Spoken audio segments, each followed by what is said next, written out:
Let's begin, though, with lighting our candles. So we acknowledge first that this is the month of July, and in the month of July, we celebrate the power of understanding, which is the ability to stop judging by mere appearances and instead judge correctly. Right? We use our faculty, our power of understanding, which is located right here. And I'm going to talk further about that today during my talk. And so with that in mind, let us light and acknowledge the power of understanding in each one of us. And as always, the 12 powers, the thing I love about the 12 powers is we all have them, and they're always with us, whether we are consciously using them or not. That's the thing. See, we can choose. And then let's take a moment to acknowledge the Christ candle within each one of us. That Christ consciousness, by lighting our Christ candle, acknowledging that truth in each one of us. And so with that, we light this. And I would say that my invitation is to live as much as possible, moment to moment, day to day, week to week, with the understanding that this consciousness is present within each person, regardless of the appearance, regardless of how they might be acting or we might be seeing. The gift is if we can remember that in each one of us. And so with that, I invite you to join me in an opening prayer, inviting ourselves to become fully present, to be here, to be now, to be in this space as one community, one gathering, one voice, one heartbeat.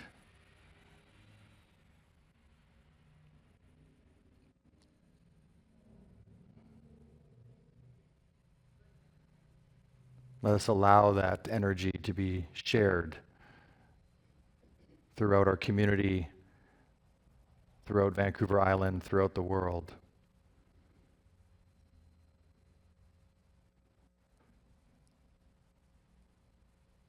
And while we're in this space, let's acknowledge the traditional and unceded territory that we get to work, live, and play on. Here in Nanaimo, it's the Nanaimo. And we thank them for their thousands of years of watching over this land, of sharing it, of being one with the animals, one with the wind, one with the trees.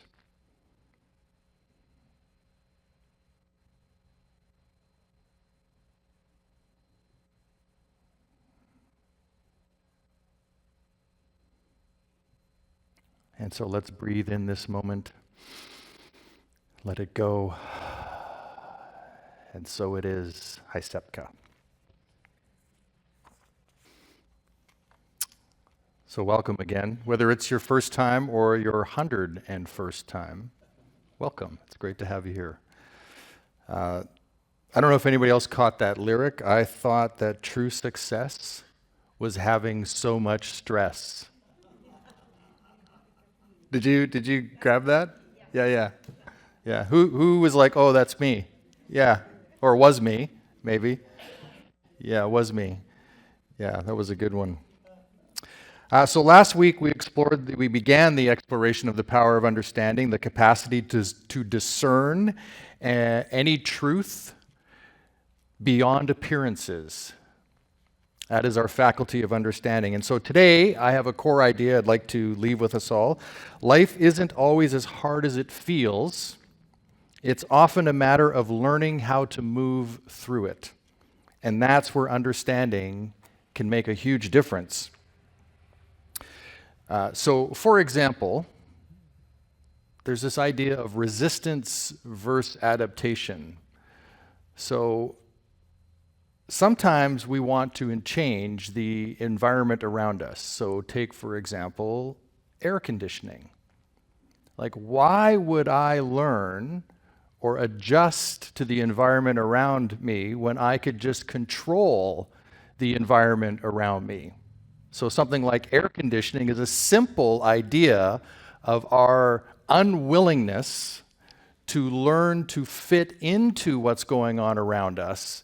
And so instead, we want to try to control everything that's going on around us, instead of practicing something that would actually allow us to move through something with grace and ease.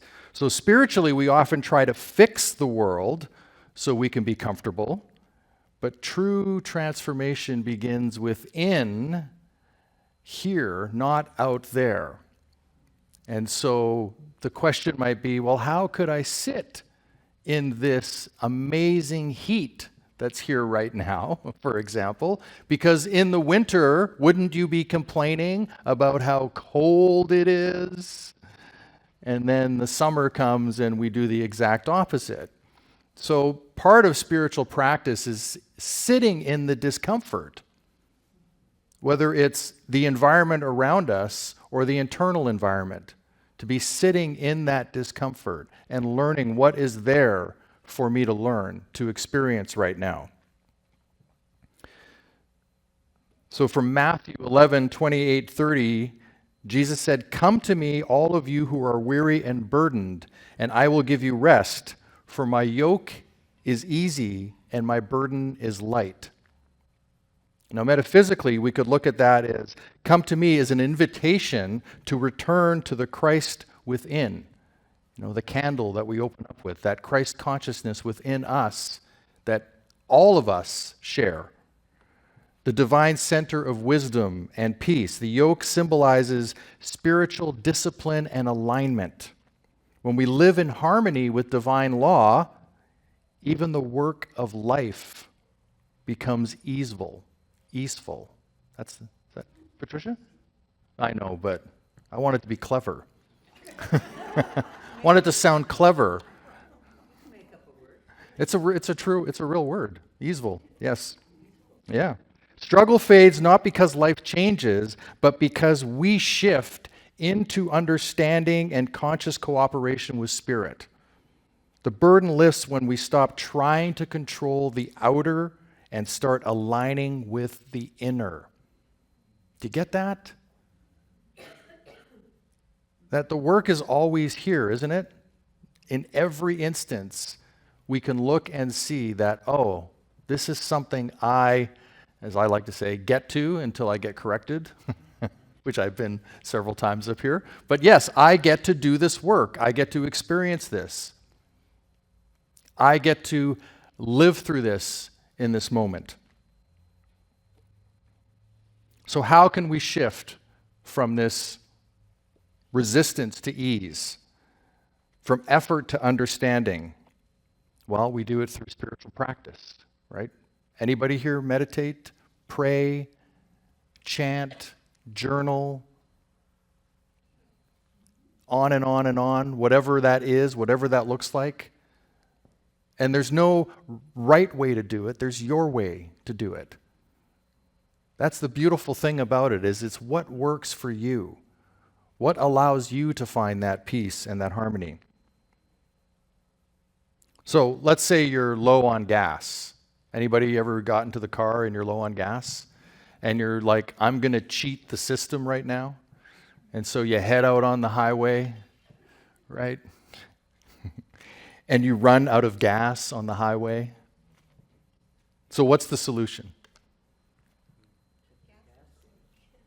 Get gas before you get on the highway, right? That's the solution. The solution is not out there on the highway. The solution is before you get to the highway, to put the gas in the car. And that's what we need to do for ourselves, right? We need to do that as well for ourselves when we're feeling depleted, when we're feeling challenged.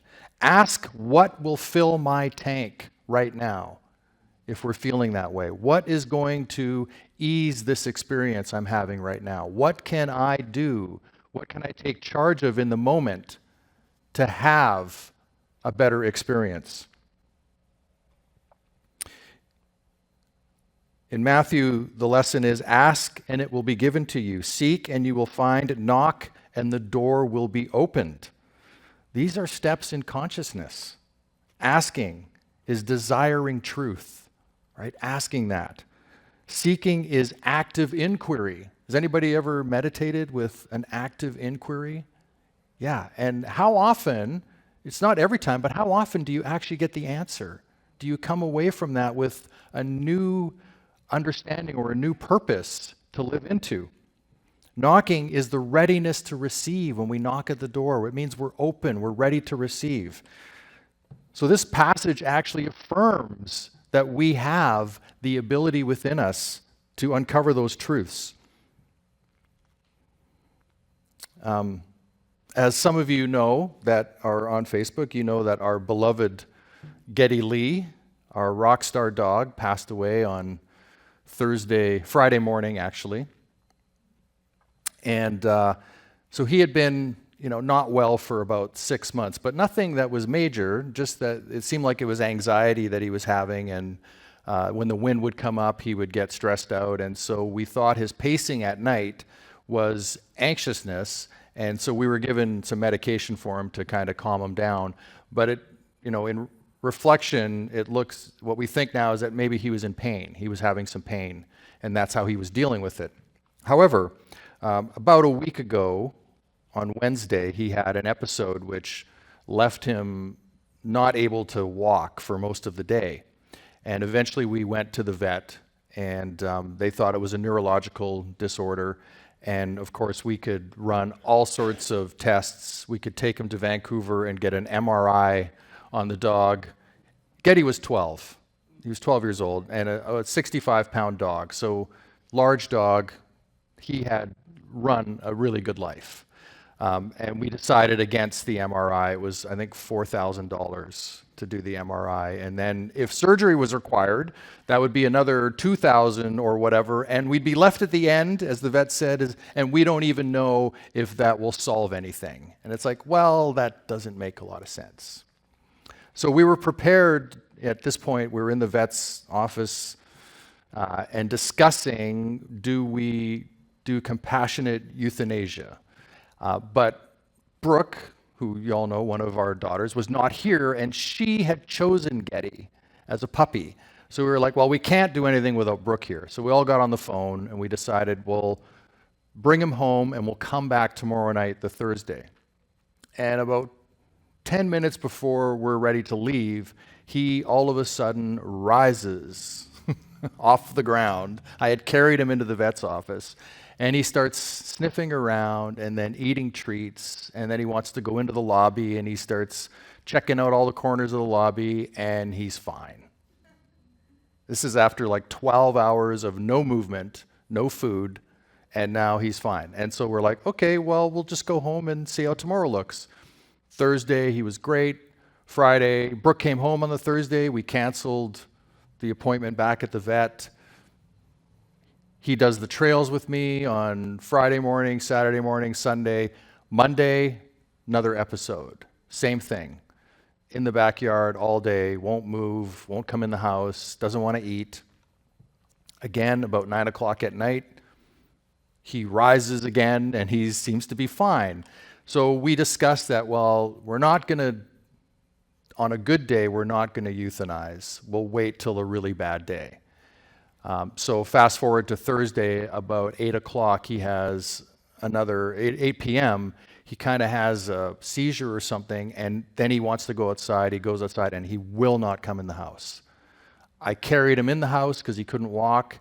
He mustered up the energy to leave the house again and go into the yard, into a place where he suntanned many, many days, and he laid down there. And about 2:15 in the morning, Leslie woke up and thought, I'll go check on him. And he looked kind of funny the way he was laying, and so she woke me up. She didn't want to go check on him first, sent me out there.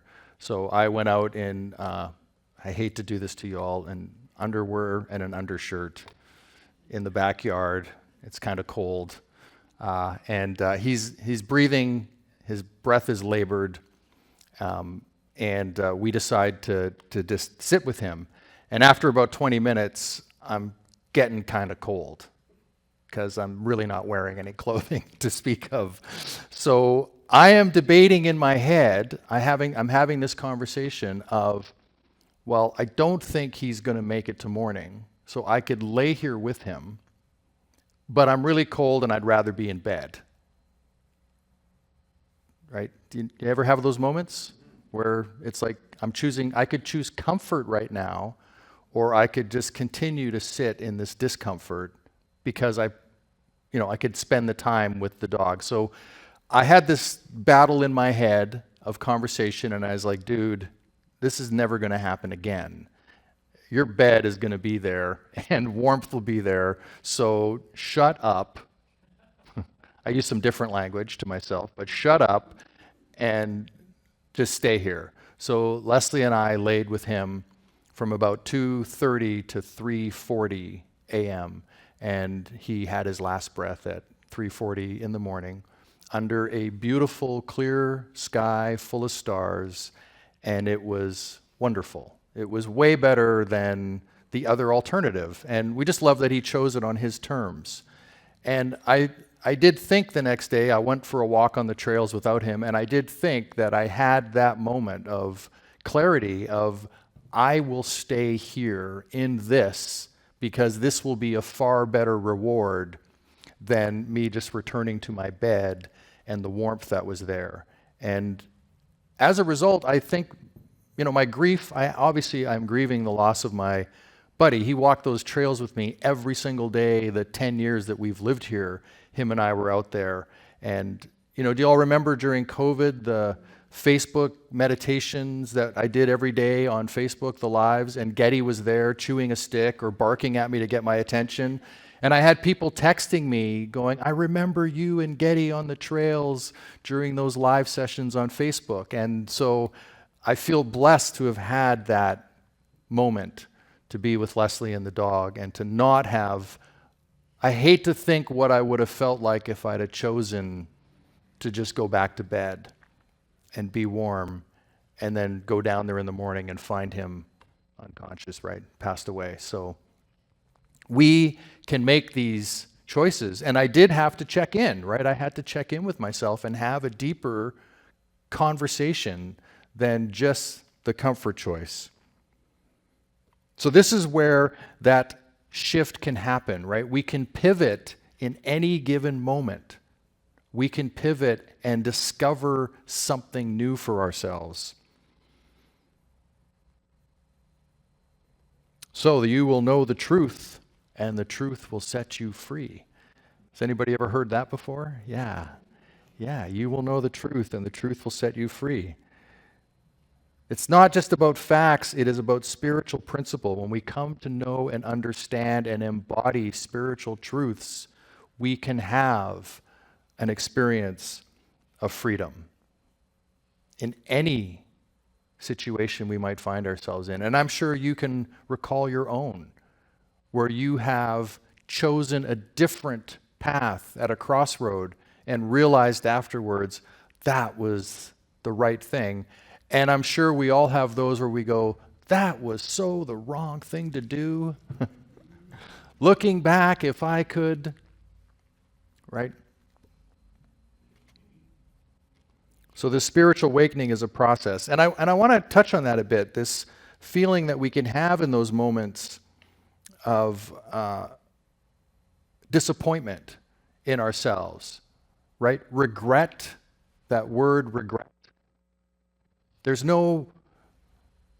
have a couple of ideas around this. So first of all, when we feel that regret, it's really a grieving moment, right? We're actually really experiencing grief in that moment of what could have been, right? So we can get caught up in that feeling of, oh, this could be so different if I had only done that. But I think what we need to realize is, as much as we want to maybe, pardon the term, sit in that little bit of a pity party sometimes, which it can be at times, right? It can be that. We have to realize that we probably would never have made a different choice. Because everything we knew about who we were in that moment, we chose based on that information. And yes, we can look back now and go, oh, I should have.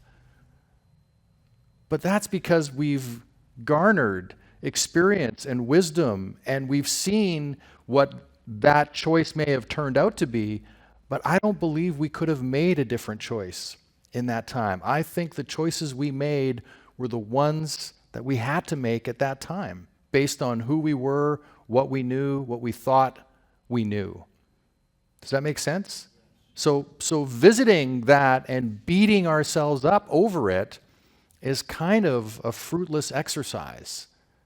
We're better off forgiving the moment and letting it go, right? Saying, hey, it's all good. I made that choice. I forgive myself for whatever came from that. And now where I am, there's a whole bunch of new choices that can be made. And looking to the moment now and what's in front of us, as opposed to dragging what could have been or what might have been or what ended up being around with us.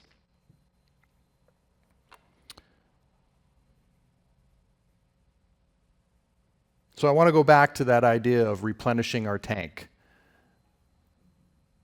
of being aware of when we need something. And ask yourself, so in the context of spiritual understanding, ask yourself, where in your life are you running on empty? Where are you feeling like you're just on a treadmill, just going around and around and around? I know I have my moments now. I'm doing the 40-day prosperity program with the Unity Canada board.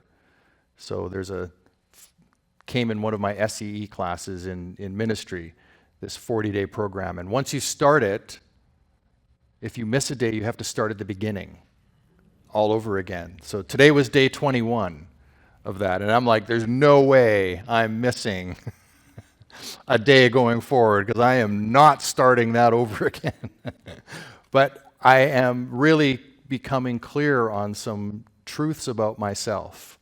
Even now that I'm like, oh, okay, that's maybe something I want to work on. That's something that I'm not enjoying about my current experience in life. And then how do I overcome that? Right? Well, first it begins with awareness. Right? We need to notice. And that comes from doing the work of meditation, of prayer, of self-reflection, of journaling, whatever it looks like for you. That's how it all begins, is we notice first what's going on, what we're experiencing, our thoughts, and then we can bring something to that.